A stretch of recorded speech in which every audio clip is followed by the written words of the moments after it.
लगातार नारे लगाए जा रहे हैं। यहाँ पर आप देख सकते हैं जो तस्वीर यहाँ सामने आपको डॉक्टर रितु वहाँ पर जा रही है और आगे पूरी पुलिस फोर्स लगी हुई है। और यहाँ पर आप देख सकते हैं जो तस्वीर में आप देख लो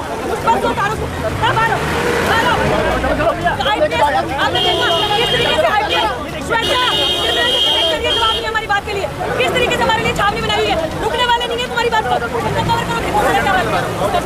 की और बीजेपी की आतंकवादी सरकार को हटा दो, वरना ये पुलिस को भी खत्म कर देंगे, ये सेना को खत्म कर देंगे। अग्निवीर बना के इन्होंने सेना को खत्म कर दिया। ये हमसे रिक्वेस्ट है, पुलिस के अधिकारी भी करने लगे अकेले में। और अमित शाह जी के बारे में इतने शब्द बोलते हैं जो कि शायद अमित शाह जी सुन लें तो उनको थोड़ी सी शर्म आ जाए और वो ये सब काम ना करें। जब भी आप लोग सड़कों पर उतरते हैं, जब भी धरना प्रदर्शन करते हैं, तब आप लोगों को डिटेन कर लिया जाएगा। अभी हम एक जगह कर रहे थे ना, अब हम एक साथ 100 जगह करेंगे दिल्ली में। उनके पास पैसा ज्यादा है, उनके पास मक्कारी ज्यादा है, उनके पास पुलिस फोर्स ज्यादा है और वो भी दबाव लेके उनके ऊपर जुल्म करके पुलिस से गैर कानूनी काम करा रहे हैं। लेकिन हमारे पास इंसाफ है, हमारे पास ईमानदारी है, हमारे पास सच्चाई है। अगर आपके अधिकारों का हनन हो रहा है, आप हमारे पास आओ, हम रक्षा करेंगे, हम आपके लिए लड़ेंगे। लेकिन अब हम थमेंगे नहीं, अभी हम अम्बेडकरवादी लोग थमेंगे नहीं।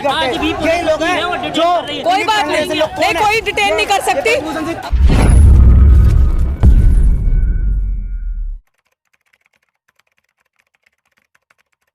यूनिवर्सिटीज में नौकरियों की SC ST OBC और दूसरे गरीबों की नौकरियों में चोरी कर रहे हैं।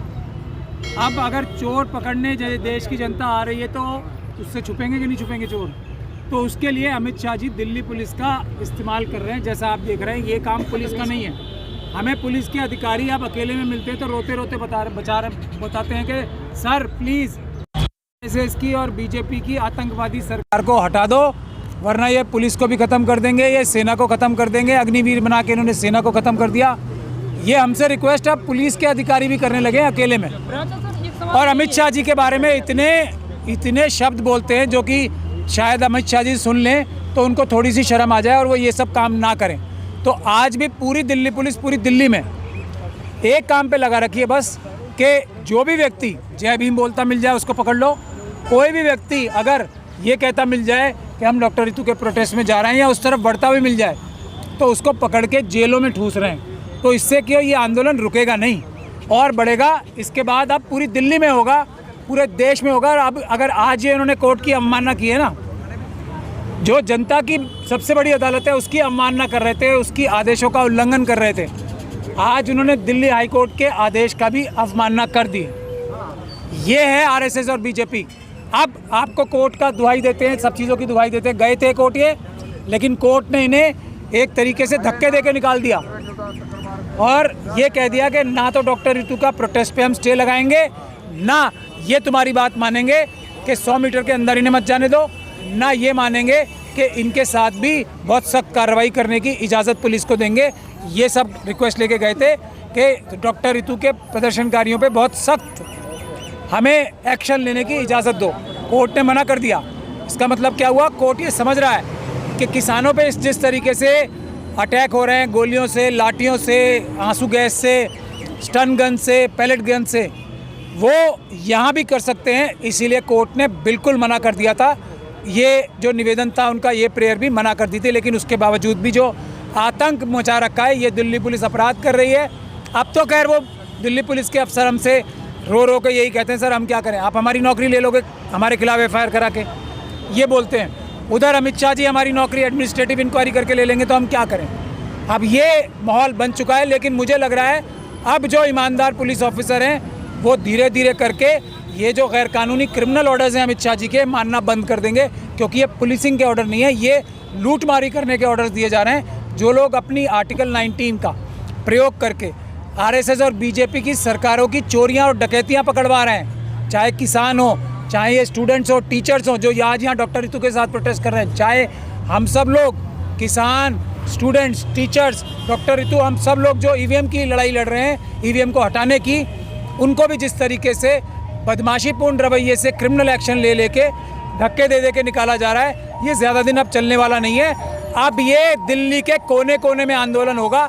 और अब सब हम लोग ये समझ चुके हैं कि ये सारे जुल्म और सितम इसलिए हो रहे हैं कि मोदी जी और अमित शाह जी और RSS जानती है कि जनता कुछ भी कर ले, कुछ भी कह ले, चुनाव तो EVM से जीतना उन्होंने, तो ये ईवीएम को ही जड़ से उखाड़ के फेंक दिया जाएगा।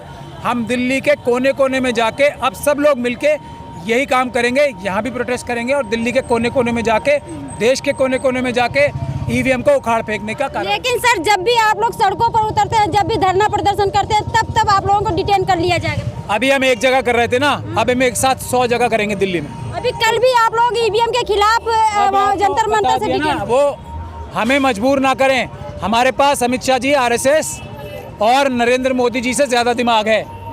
उनके पास पैसा ज़्यादा है, उनके पास मक्कारी ज़्यादा है, उनके पास पुलिस फोर्स ज़्यादा है और वो भी दबाव लेके उनके ऊपर जुल्म करके पुलिस से गैर कानूनी काम करा रहे हैं। लेकिन हमारे पास इंसाफ है, हमारे पास ईमानदारी है, हमारे पास सच्चाई है और हर एक आम नागरिक की भावनाएं हमारे साथ हैं, सद्भावनाएं हमारे साथ हैं। हर एक ईमानदार पुलिस ऑफिसर की सद्भावनाएं हमारे साथ। सर शंभू बॉर्डर पे भी धारा 144 लगा देगा, जंतर मंतर पे धारा 144 पूरे देश में लगा देंगे, धारा 144 लगा देगा। पूरे देश में एक धारा 144 लगा देंगे। ये तो जनता का अधिकारों का हनन किया जा रहा है। ये तो पार्लियामेंट के अंदर धारा 144 नहीं लगाई इन्होंने, 142 से ज्यादा एमपीज को निकाल के बाहर फेंक दिया, वो भी तो एक तरह की 144 थी। तो गरीब आदमी सरकार के खिलाफ जो नियम ये सुप्रीम कोर्ट के कैसे करेगी जब धारा 144 लगा? ये सुप्रीम कोर्ट के अंदर भी वहाँ 32 जजेस होते हैं ना, उनके ऊपर भी धारा 144 निकाल के बाहर कर सकते हैं उन्हें भी। ये इस प्रकार के निर्दयी एंटी कॉन्स्टिट्यूशन लोग हैं, लेकिन जनता देश की मालिक है, वो डरने वाली नहीं है।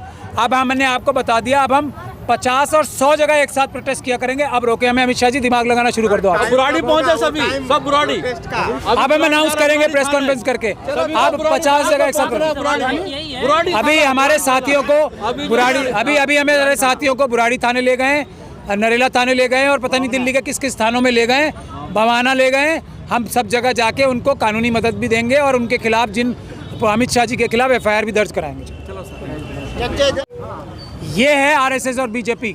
अब आपको कोर्ट का दुहाई देते हैं, सब चीज़ों की दुहाई देते हैं। गए थे कोर्ट ये, लेकिन कोर्ट ने इन्हें एक तरीके से धक्के देके निकाल दिया और ये कह दिया कि ना तो डॉक्टर ऋतु का प्रोटेस्ट पे हम स्टे लगाएंगे, ना ये तुम्हारी बात मानेंगे कि 100 मीटर के अंदर इन्हें मत जाने दो, ना ये मानेंगे कि इनके साथ भी बहुत सख्त कार्रवाई करने की इजाज़त पुलिस को देंगे।